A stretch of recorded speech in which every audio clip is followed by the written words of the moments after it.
दोस्तों, कल मेरे मणिपाल के कुछ दोस्तों ने मुझे ग्रेजुएशन टाइम के उस ग्रुप में शामिल किया।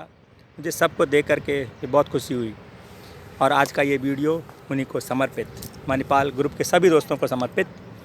आज का विषय एक्चुअली एक proposal to the medical community. Vaccination, ये इसका टॉपिक है vaccination, corona vaccination by patch method.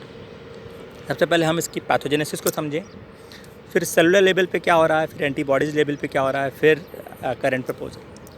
तो अगर हम इसकी डिजीज़ पैथोजेनेसिस को देखें तो जो वायरस है, ये कोरोना वायरस, ये एक एयर बॉर्न डिजीज़ है और थ्रू एयर रूट ये हमारे नॉस्ट्रिल्स को होता हुआ ओरोफैरिंग्स एंड ट्रैकिया, ब्रांकाई, ब्रांक्यूल तक पहुंचता है। पहुंचने के बाद में 1-2 दिन 4 दिन के बाद में म्यूकस फॉर्मेशन स्टार्ट होता है इनसाइड द बॉडी की एक मैकेनिज्म है। ट्रैकिया और ब्रांकाई लंग्स का एक है ना सेफ मैकेनिज्म है कि अगर हम वहाँ पे जो भी म्यूकस फॉर्मेशन होता है कि उससे डिफेंस मैकेनिज्म का एक हिस्सा।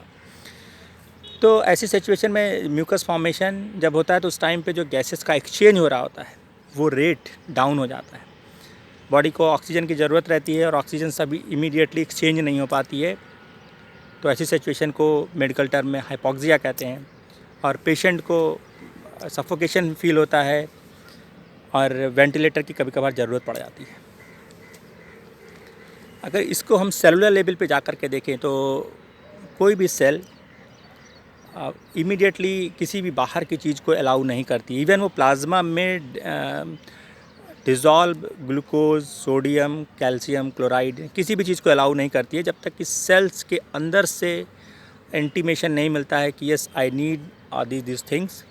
देन चैनल फॉर्मेशन होगा, कैरियर प्रोटीन्स आएंगी, साइटोप्लाज्म, ये बाहर प्लाज्मा में अवेलेबल जो भी डाइल्यूटेड ग्लूकोज है, कैल्शियम है, क्लोराइड है, सोडियम है ना, वो तब उसके थ्रू इंटर करता है। It means it's a well regulated 3D biological structure so called cell. Cytoplasm की बात करें तो वहाँ पे भी सब कंट्रोल वे में है, वेल सिस्टमैटिक इनसाइड है ना अरेंज्ड। जब न्यूक्लियस ऑब्वियसली है ना इट्स ए पार्ट ऑफ है ना डिज़ोल्व ये 3D स्ट्रक्चर इनसाइड, वो भी वेल रेगुलेटेड। ऐसे में कोरोना वायरस का जिस टाइम पे इन्फेक्शन होता है, वायरस सेल तक पहुंचता है। वायरस के ऊपर की सरफेस पे जो प्रोटीनियस स्ट्रक्चर है बॉडी उसको अट्रैक्ट करती है। जब वायरस को देखें तो अपना कोई मल्टीप्लाइंग पावर नहीं होती, जो भी कुछ रहता है ना ही वो सेल्फ ग्रो कर सकता है। ये हमारी बॉडी होती है जो उसको कहीं ना कहीं ट्रिगर करती है और आगे लेकर के जाती है। जैसा भी हम आपको बोलते हैं, उस प्रोटीन के स्ट्रक्चर को देख करके बॉडी उसको अट्रैक्ट करती है और इस ये अट्रैक्शन को आज हम एक टर्म देते हैं लॉलीपॉप अट्रैक्शन।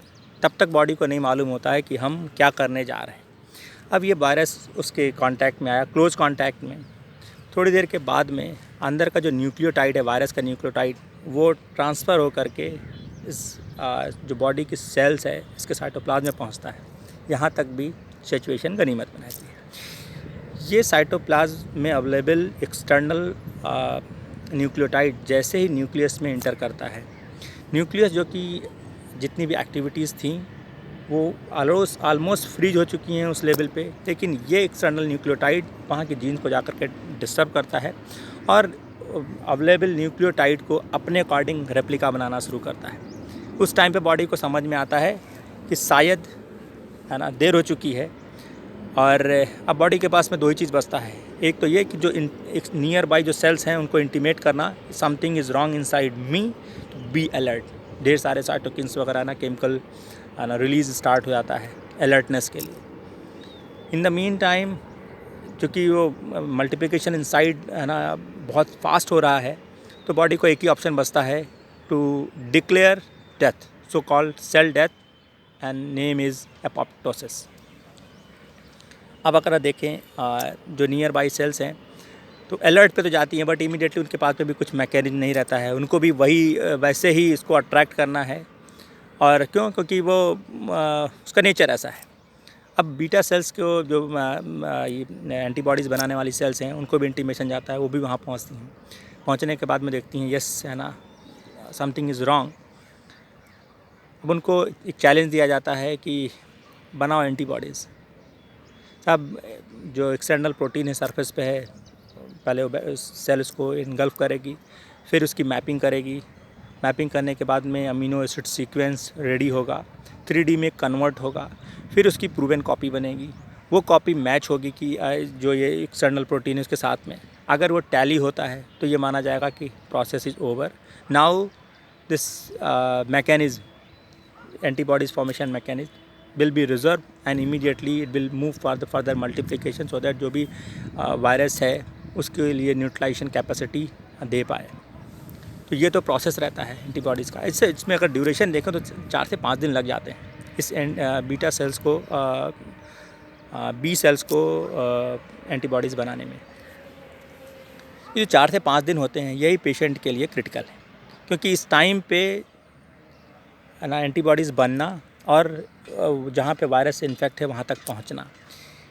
अच्छा, ये जो टाइम रहता है ये मेडिकल के लिए भी देखें तो क्रिटिकल रहता है, क्योंकि उस टाइम पे आपको एक्सटर्नल सपोर्ट देना है। अगर उस टाइम पे एक्सेस में म्यूकस फॉर्मेशन होगा तो फिर पेशेंट वेंटिलेटर पे पहुँचेगा और कोई ऑप्शन नहीं। कभी कभार तो डेथ भी हो जाती है, क्योंकि एक्सेस में है ना कंटामिनेशन इनसाइड है ना बॉडी में फैल रहा है, तो कुछ ऑप्शन बचता नहीं है। तो इसको देखते हुए जो 3 से 4 दिन है या 5 दिन है, अगर हम इसको रिड्यूस कर पाएँ, जो एंटीबॉडीज़ बनने का है, अगर इसकी अवेलेबिलिटी को हम बॉडी में मुहैया करा पाएँ तो शायद हम इस क्रिटिकल टाइम से बाहर आ जाएंगे। बाहर करने से के लिए हमारे पास में कोई ऐसी मैकेनिज्म हो जहाँ पे हम ऑलरेडी इस एंटीबॉडीज़ के जो मेमोरी सेल्स हैं उसको हम प्रिजर्व कर पाएँ, बना पाएँ, तो अपने लिए सक्सेस वाला दिन रहेगा।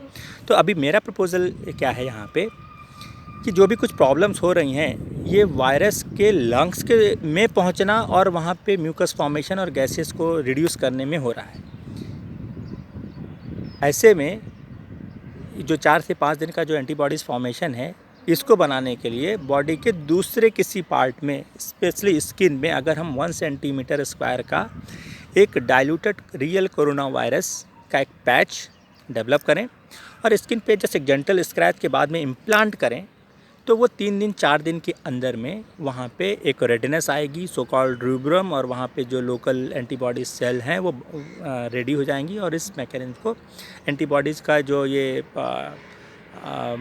फॉर्मेशन है उसको तैयार करें और तैयार करके हमारे लिए जब भी कभी इन्फेक्शन होगा तो उसके लिए रेडी रखें।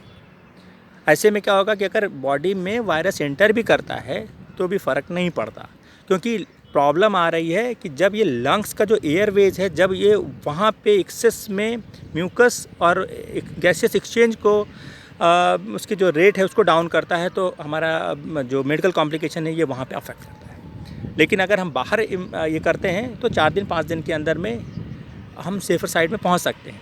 ऐसे में अगर हम पहला पैच बनाते हैं, 1 हफ्ते के लिए छोड़ दिया, वहाँ पे एंटीबॉडीज़ बनने लगी, और फिर 1 हफ्ते के बाद में एक दूसरा बूस्टर डोज जो कि थोड़ा सा कंसनट्रेटेड है, सेम वायरस का हमने उसी जगह पे लगाया, तो वहाँ के जो लोकल सेल्स हैं वो उसके लिए फिर से रेडी हो जाएंगी। अब ये जो बी सेल्स हैं ये एंटीबॉडीज़ की जो केमिस्ट्री है उसको बना करके रेडी रखेंगी और बॉडी के और धीमे धीमे करके पूरी बॉडी में फैलेंगी। जब भी कभी कोई इन्फेक्शन होगा तो विदिन 1 डे 2 डे वो लंग्स तक वो एंटीबॉडीज़ पहुँच जाएंगी और वो मल्टीप्लाई करना शुरू होंगी। मतलब कि जब पेशेंट क्रिटिकल कंडीशन में आने से पहले ही उसका न्यूट्रलाइजेशन स्टार्ट हो जाएगा और पेशेंट सीवियरिटी जो पेशेंट की है वेंटिलेटर तक पहुंचने की वो बच जाएगी।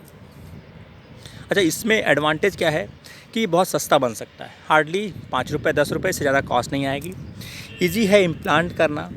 वैसे भी आज की डेट में अगर हम देखें कि 1-2 बार मुझे ऐसा लगा कि शायद एक क्वेश्चन उठ सकता है कि डायरेक्टली वायरस को इम्प्लांट करना ठीक है क्या। सब इन्फेक्शन तो वैसे भी हो रहा है, और अगर देखें जो करंट में वैक्सीन मार्केट में अवेलेबल हैं वो चंद लीड को लेकर के बनाई हुई हैं। वायरस की सरफेस पर ढेर सारे लीड्स रहती हैं, उसको हम एक साथ कवर नहीं कर सकते किसी भी केमिस्ट्री के थ्रू, एक्सटर्नल, स्पेशली जो ह्यूमन मैन मेड है, साइंटिफिक है। तो बेटर है कि ये जो वायरस का स्ट्रक्चर को अगर लेकर के बनाते हैं तो बॉडी ढेर सारे एंगल्स से उसको इवेलुएट करती है, 3D रहता है, वो आपकी एंटी एक्टिव इम्यूनिटी का हिस्सा रहती है, और इसलिए सारे लीड को एक साथ में कवर कर पाना शायद है ना, this is the most easiest वे। और इस समस्या का निदान इस तरीके से हम किया जा सकता है। इसके पहले भी हमने सम 6 महीने 7 महीने पहले भी जब कोरोना है ना पीक पे था, तो उस टाइम पे भी मैंने है ना एम्स और ICMR बाकी है ना डिफरेंट है ना गवर्नमेंट बॉडीज़ को भी मेल लिखा, बट कोई ऐसा डायरेक्ट रिस्पांस नहीं आया। तो मुझे ऐसा, और जो भी रिस्पांस था वो ठीक है, देखेंगे है ना इस तरीके का रिस्पांस। तो शायद आज की अभी जो सेकेंड वेव है उसको देखते हुए एक बार फिर से आया कि नहीं, हम है ना इसको फिर से एक डिस्कशन का मुद्दा बनाना चाहिए। हो सकता है कि शायद ये क्लिक हो जाए और ये केवल हिंदुस्तान के लिए नहीं बल्कि पूरी दुनिया के लिए एक है ना इफ़ेक्टिव हो सकता है। तो मुझे ऐसा लगता है कि टेक्निकली ये पॉसिबल है, और जहाँ तक मेरी अंडरस्टैंडिंग है ये हर एक एंगल से इफ़ेक्टिव हो सकता है, कॉस्ट इफ़ेक्टिव है, ईजी टू इम्प्लांट है और कोई साइड इफ़ेक्ट ऐसा दिखता नज़र नहीं आता। तो अगर मेडिकल कम्युनिटी इसको एक्सेप्ट करती है, सोचने पे मजबूर होती है, ठीक है, रिजेक्शन तो कभी भी पॉसिबल है, बट इवैल्यूएशन में कुछ जाता नहीं। कोई नया आइडिया आता है तो ना उसको इवैल्यूएट करना चाहिए। जैसा हम लोग भी है ना कभी अगर कोई टीम नया आइडिया लेकर के आती है तो करते ही, तो मुझे ऐसा लगता है कि एक बार इवैल्यूएशन होता है तो शायद हो सकता है कि एक छोटा सा प्रयास है ना इस डायरेक्शन में वैक्सीनेशन के इस कठिन दौर में हेल्पफुल हो। तो डिस्कशन के लिए है ना मोस्ट वेलकम। और मेरा कॉन्टैक्ट नंबर है 9880366900।